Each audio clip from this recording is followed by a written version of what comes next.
O.J. Simpson was a household name. He rose to fame as an NFL running back, won the 1968 Heisman Trophy, and later became an actor and a well-known celebrity in Los Angeles.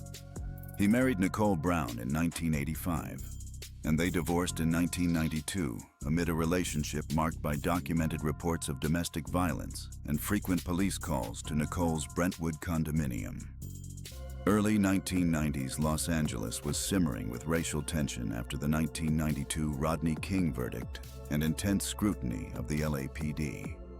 That volatile backdrop set the stage for the brutal nighttime murders of Nicole Brown Simpson and Ronald Goldman outside Nicole's Brentwood condominium on June 12, 1994, a crime that shocked the nation and would spark a trial that captivated the country. The case exposed deep divisions over race, celebrity, and justice that helped define the decade. On the night of June 12, 1994, neighbors discovered the brutally slashed bodies of Nicole Brown Simpson and Ronald Goldman outside Nicole's Brentwood condominium. LAPD officers arrived within minutes. Detectives sealed the scene and documented a grisly tableau of deep lacerations, pools of blood, and a trail of evidence, while forensic teams searched for blood, fibers, shoe prints, and DNA. Within hours, investigators noted Nicole's history with O.J. Simpson. They married in 1985 and divorced in 1992, and the frequent police calls to her unit. That background, paired with early physical evidence, quickly made Simpson a person of interest. A dark leather glove was recovered at the scene, and the next day, a matching glove turned up at Simpson's Rockingham estate. Those finds, along with blood evidence, launched a criminal investigation and a citywide manhunt. Subscribe. Maybe it will help us solve the case. The story immediately dominated national headlines. Prosecutors moved quickly, and an arrest warrant for O.J. Simpson was issued. When he failed to surrender as ordered, the situation exploded. On June 17, 1994, a white Ford Bronco driven by friend Al Cowlings, with Simpson inside, crawled along Los Angeles freeways in a live, low-speed chase broadcast worldwide, turning a criminal investigation into a grotesque media spectacle. Forensic teams pointed to mounting evidence: blood at the crime scene, a dark leather glove found at Nicole Brown Simpson's condominium, and a matching glove recovered at Simpson's Rockingham estate, bloody shoe prints, and DNA ties prosecutors said linked Simpson to the murders.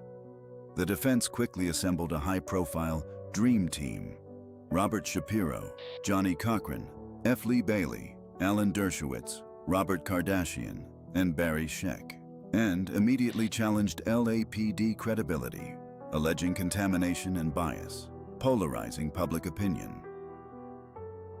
In the 1995 criminal trial at Los Angeles Superior Court, prosecutors Marcia Clark and Christopher Darden presented DNA and blood evidence linking O.J. Simpson to the Brentwood crime scene. Bloody shoe prints and a dark leather glove found near Simpson's Rockingham estate.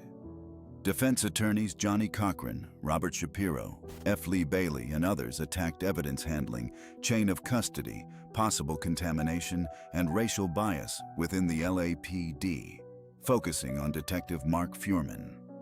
Explosive witness moments, especially Fuhrman's cross-examination and disputed lab testimony, turned the courtroom into a battleground. The turning point came when Judge Lance Ito allowed a glove demonstration. Simpson struggled to don the blood-stained glove, and it appeared not to fit. Johnny Cochran seized the moment with his electrifying refrain: "If it doesn't fit, you must acquit," a line that crystallized reasonable doubt for many jurors and steered the case toward its dramatic verdict. On October 3, 1995, a Los Angeles jury returned a verdict of not guilty in the case against O.J. Simpson, acquitting him of the brutal June 12, 1994 murders of Nicole Brown Simpson and Ronald Goldman. Live TV captured immediate visceral reactions. Some streets erupted in celebratory relief, while other communities answered with outrage, disbelief, and raw grief. For some viewers, the verdict felt like legal closure. For others, it was a grotesque miscarriage of justice. It tore a bloody seam through public trust in the LAPD and the courts, left deep, unresolved questions, and set the stage for the civil trial that followed. After his acquittal on October 3, 1995, the aftermath culminated on February 5, 1997, when a civil jury found O.J. Simpson legally responsible for the wrongful deaths of Nicole Brown Simpson and Ronald Goldman and ordered him to pay $33.5 million. It was a grim, bloody reckoning. The savage televised saga provoked sustained public and legal debate, reshaped media coverage, exposed forensic weaknesses, altered strategies for handling celebrity trials, and remains a blood-stained prism for conversations about race, policing, media spectacle, and the limits of the justice system.